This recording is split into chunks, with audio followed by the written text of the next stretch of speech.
প্রিয় দেশ এবং প্রবাসের ভাই ও বোনেরা, ডক্টর ইউনূস একই উচ্চতায় পৌঁছে দিলেন প্রবাসীদেরকে। ডক্টর ইউনূসের কিছু কথা আমি এখানে শুনবো, অল্প কিছু কথা শোনাব। প্রবাসীদের বিষয়ে কি বললেন উনি? আপনারা না দাঁড়াইলে বাংলাদেশ সোজা হয়ে দাঁড়াতে পারত না।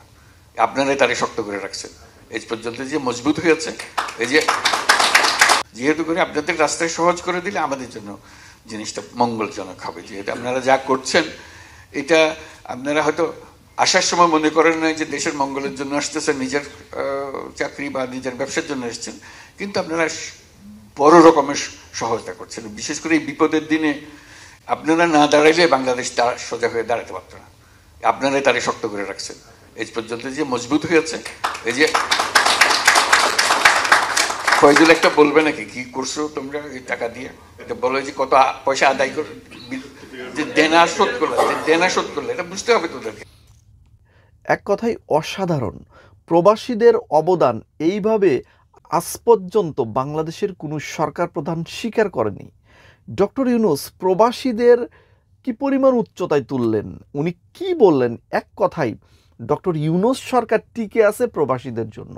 প্রবাসীদের জন্যই বাংলাদেশ চলতেছে, প্রবাসীদের জন্যই সরকার পরিচালিত হচ্ছে, প্রবাসীদের টাকা দিয়েই বাংলাদেশের আমলাদের স্যালারি হচ্ছে, প্রবাসীদের টাকা দিয়েই দেশের রিজার্ভ বৃদ্ধি পাচ্ছে, প্রবাসীদের টাকা দিয়েই শেখ হাসিনা করে যাওয়া লক্ষ লক্ষ কোটি টাকা ঋণ শোধ হচ্ছে।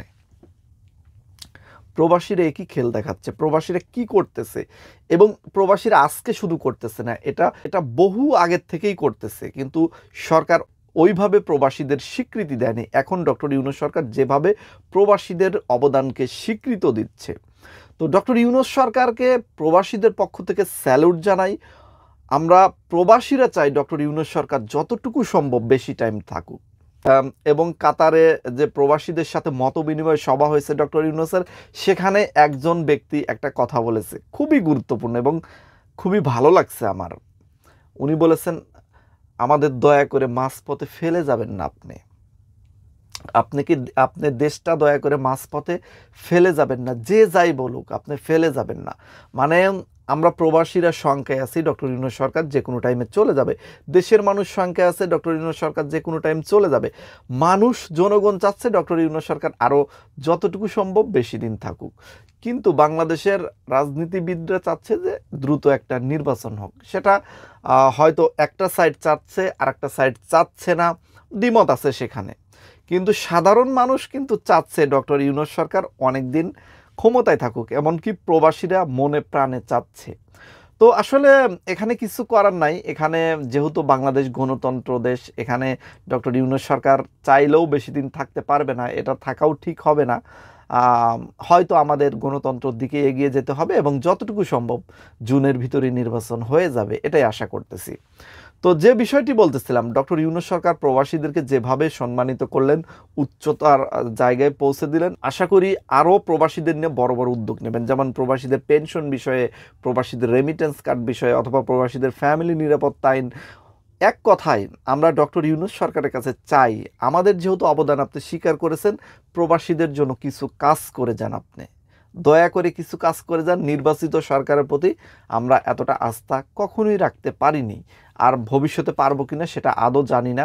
ভবিষ্যতে সরকার প্রধান এসে কীরকম ব্যবহার করবে, কীরকম প্রবাসীদের নিয়ে গুরুত্ব দেবে, এটার উপরই নির্ভর করবে আমরা সরকারের সাথে কিভাবে কথা বলবো এবং কি মিউচুয়ালে যাব। তো আপনি যেহেতু বর্তমান আছেন আমাদের অভিভাবক হিসেবে, প্রবাসীদের অভিভাবক হিসেবে আপনাকে সিলেক্ট করা হলো। আপনি দয়া করে প্রবাসীদের রেমিটেন্স কার্ড থেকে শুরু করে পেনশন বিষয়টি, সকল প্রবাসীরা বিশ্বাস করেন, সকল প্রবাসী ভাই ও বোনেরা একদম মন থেকে দোয়া করবে যদি এই রেমিটেন্স কার্ডটা অন্তর্বর্তীকালীন সরকার করে দিয়ে যেতে পারে। তো আমরা কিন্তু মন থেকেই চাচ্ছি যে অন্তর্বর্তীকালীন সরকার প্রবাসীদের জন্য কিছু কাজ করে যাক, যে কাজগুলো আমরা বলতে পারি, একদম বলতে পারি যে আমরা একটা সরকার প্রধান পেয়েছিলাম প্রবাসীদের জন্য মনে প্রাণে কাজ করছে। এখানে প্রচুর বাধা আসতেছে, এটা আমিও জানি, অনেকেই জানে। এই ধরনের কাজ যারা করতেছে, যারা এই সমস্ত জিনিসের ভিতর আছে, যারা ফেস করতেছেন, তারা জানেন যে প্রচুর বাধা এসেছে। প্রবাসীদের জন্য যেটুকু কাজ এই ডক্টর ইউনূস সরকার করেছে, এইটুকুতেই অনেকে ঈর্ষান্বিত হয়ে গেছে, হিংসাত্মক কথাবার্তা বলে। বলে।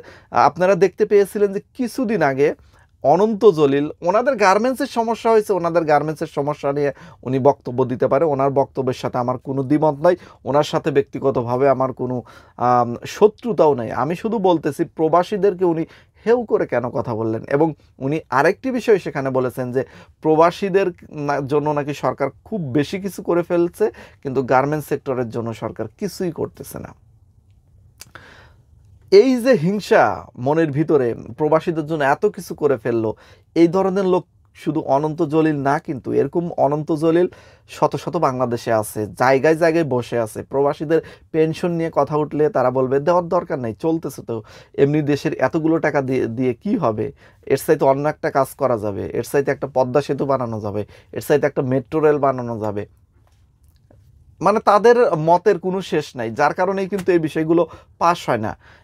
সদ ইচ্ছা থাকলেও কিন্তু পাস হয় না, কারণ পাস হতে তো একজনের দ্বারা হয় না, এগুলো বাস্তবায়ন হয়ে হাত পর্যন্ত আসতে অনেকগুলো মানুষের এখানে সমন্বয় প্রয়োজন হয়। দয়া করে যারা বিরোধিতা করেন প্রবাসীদের বিষয়গুলো নিয়ে, বিরোধিতা করবেন না, আপনারা বুঝুন, আপনারা স্বাভাবিকভাবেই একটা বিষয় চিন্তা করুন। বাংলাদেশ স্বাধীনতার পর থেকে আজ পর্যন্ত বাংলাদেশের মানুষের মধ্যে যাদের সবচেয়ে বেশি অবদান, তারাই হলো প্রবাসীরা। একমাত্র মুক্তিযোদ্ধারাই প্রবাসীদের উপরে অবস্থান করতেছে, তাছাড়া প্রবাসীদের উপরে বাংলাদেশের এখন কেউ নাই। যারা বাংলাদেশ স্বাধীন করেছে, মুক্তিযোদ্ধা, তারাই কেবল প্রবাসীদের চাইতেও মর্যাদাবান। কিন্তু এরপরে অবস্থানে যারা আছেন, যারা দেশকে ভালোবাসেন, দেশকে শুধু দিয়েই যাচ্ছেন, তারাই হলো প্রবাসীরা। এখানে আমলারা নেই, এখানে সাধারণ চাকরিজীবীরা নেই, এখানে একদম দ্বিতীয় সারিতেই আছে প্রবাসীরা, মুক্তিযুদ্ধের পরের সারিতেই আছে প্রবাসীরা। তারপর হয়তো আমলারা আছে, বেসরকারি কর্মক্ষেত্র লোকজন আছে, গার্মেন্টস সেক্টর আছে, কৃষি যারা চাষাবাদ করেন তারা আছেন, সকলেই দেশের জন্য কাজ করতেছেন, দেশের অবদান আছে। বিশেষ করে যারা লো লেভেলের কাজগুলো করতেছেন, যেমন গার্মেন্টস সেক্টরের শ্রমিকরা যারা আছেন, তাদের তো দেশের প্রতি হিউজ অবদান আছে। এছাড়া যারা কৃষি খাতে, বিশেষ করে বাংলাদেশের যারা কৃষক ভাইরা আছে, তাদের অবদান তো অস্বীকার করার কিচ্ছু নেই। খুবই রেসপেক্ট এবং সম্মান দিতে চাই আমি কৃষক যারা, কারণ তাদের অবদানেই বাংলাদেশ অনেকাংশ টিকে আছে। তাদের অবদান এখানে অনেক বেশি।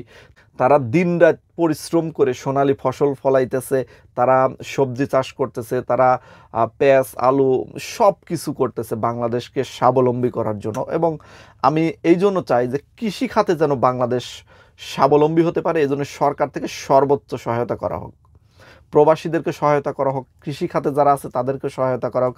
এক কথায় দেশ গড়ার জন্য যে প্ল্যানগুলো সবচেয়ে কার্যকরী, সেগুলোই যেন সরকার খুবই দ্রুত গতিতে করে, এই দাবি রাখতেছি।